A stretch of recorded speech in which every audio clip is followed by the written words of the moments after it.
So today we're going to talk about one of my favorite topics to talk about, and that is emotions. Specifically, we're going to be looking at the idea of how do we find the balance between letting our emotions be felt and acknowledged without them completely overruling and overtaking us and even possibly drowning us at times. I think sometimes it's hard for us to find ourselves in the middle because most of us live on one of two extremes, right? We have one side where it's those who completely avoid emotion, try to numb emotion because it's uncomfortable, or they feel like they just aren't able to feel it, or they're just not giving themselves permission to feel it. Or B, some of us live in the side of completely drowning in them, and anything that we're feeling, we're going to be completely overtaken by. So is there a way to find a healthy balance? Is there a way to acknowledge and feel and experience emotion without completely drowning in it? I think there is. So for today's video, we are talking about how to feel our emotions in a healthy way without drowning in them.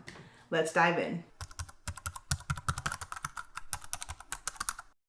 So two authors of Discovering Psychology by the name of Don and Sandra Huckenberry define emotions as the following: a complex psychological state that involves the three following things: a subjective experience, so what took place; number two, a psychological response; and three, a behavioral or expressive response. So in layman's terms, it is our mental and behavioral response to an event that has taken place. Now that we've defined what emotions are, I want to first state, before we go any further, that emotions aren't a bad thing. I think sometimes we have grown up believing, or we've been told to not feel certain things, or to just shove it down, or somebody always has it worse than you. And while yes, those things can come in use at certain points, some of us have felt that that has meant anything that we feel is invalid, anything that we feel is wrong or is bad. And I want to clarify before I go any further, emotions are not a bad thing. They are a healthy thing. They are a God thing.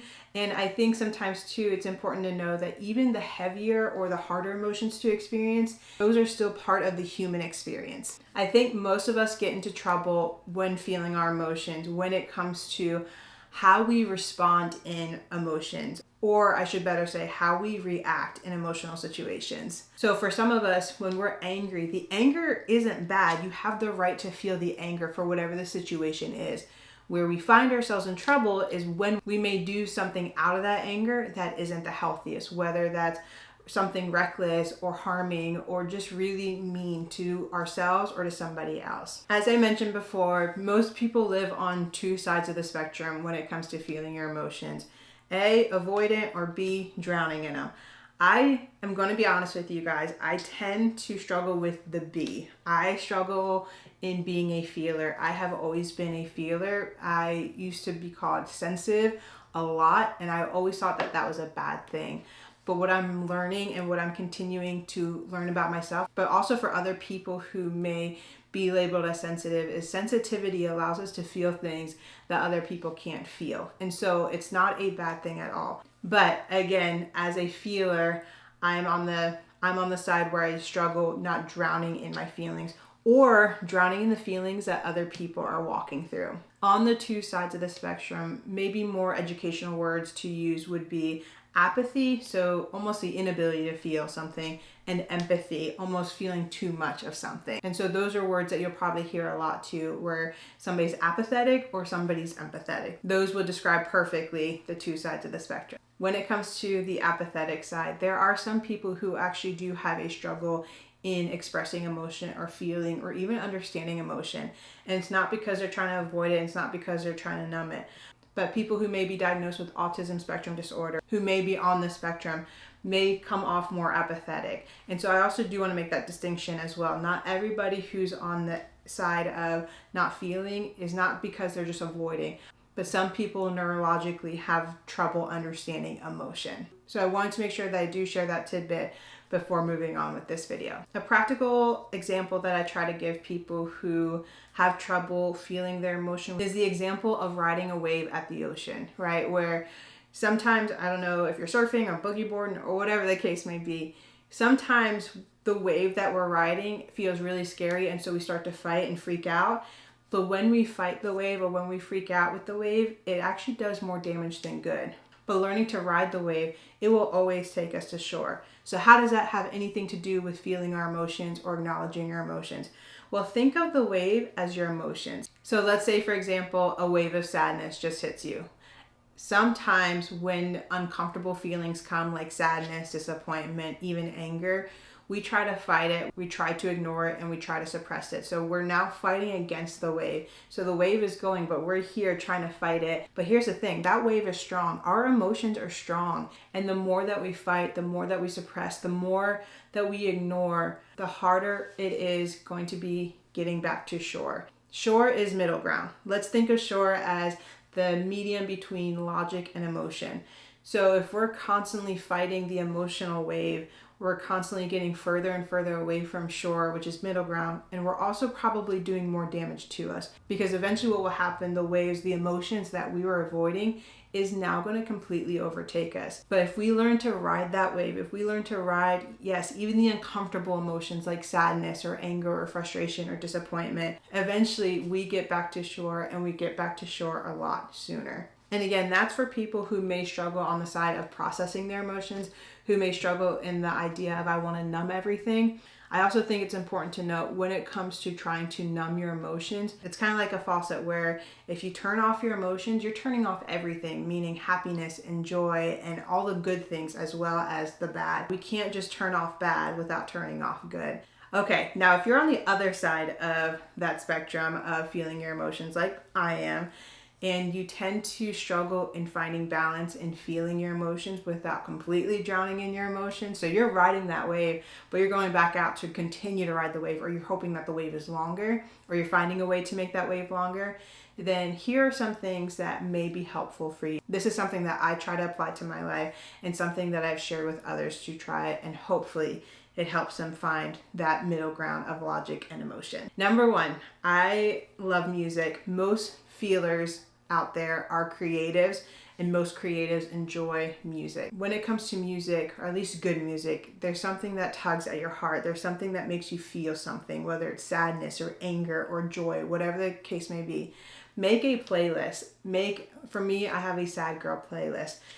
Whatever the emotion is that maybe you're figuring out or you're walking through, or you struggle in feeling too much of, or whatever emotion you struggle with getting out of, make a playlist that's going to suit that.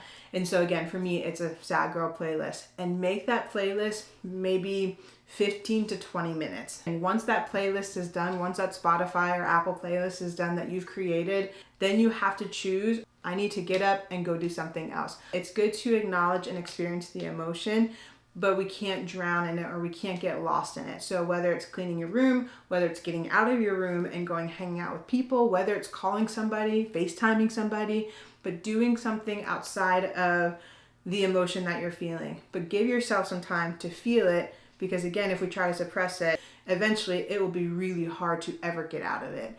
Number two, which I'm going to do a whole video on this because I believe in the power of it, but journal it out. And I want to clarify, which anytime I talk about journaling, I'll probably say the same thing. It doesn't have to look a certain way. It doesn't have to be aesthetic. It doesn't have to be pretty. It doesn't have to be this perfect little written, story or anything like that. But literally, whatever it looks like, journal it out. So whatever you're feeling, be honest with yourself in that moment and just write it out, even if it doesn't make sense. I think sometimes we get frustrated because we feel like all our feelings should make sense to us. But sometimes, more often than not, our feelings are not going to be rational all the time, or they take us to an irrational spot and we can't always rationalize them. So no matter how crazy it may sound or how crazy you feel like you sound, take time and just journal it out when you're feeling what you're feeling. Again, if this is something that you do on your notes app, or if it's something that you just like to type, or if you actually have a physical journal, which I love going to Marshall's or Target and getting those journals. So it can be as simple as I am angry because, I am disappointed because, I am sad because. It just helps relieve a lot of the pressure and the heaviness that we tend to feel when feeling our emotions. Tip number 3, move your body. Sometimes we underestimate the power that our body can do for us. Working out is one of the best things that we can do when we're really struggling in heavy emotion.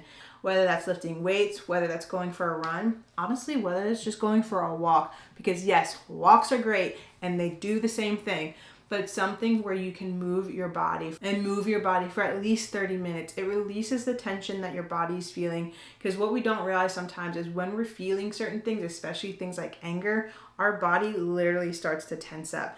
But when we work out, when we physically move it, it starts to relax and we're able to then work through the emotion better. And working out just releases all the good chemicals in our brain. Last but not least, which I know is a tip that can be really, really hard, because this is probably the one thing we go to when we are feeling a certain way, and that is unplug from social media. Now, hear me out. Oftentimes when I'm stressed, and I'm going to admit to it, I'm going to cop to it, when I'm stressed, when I'm feeling anxious, I go on my phone like that and I just start to scroll, because I'm like, oh, it'll get my mind off of things. It'll help me detach from what's going on in my life. Here's the thing though. When we scroll on social media, it doesn't help anything. It hurts everything. Because let's say, for example, we're feeling sad. We're just feeling sad, whether we know the reason or we don't know the reason. When we're starting to look at social media, we're starting to take in other people's highlight reels. We're starting to take in their highs.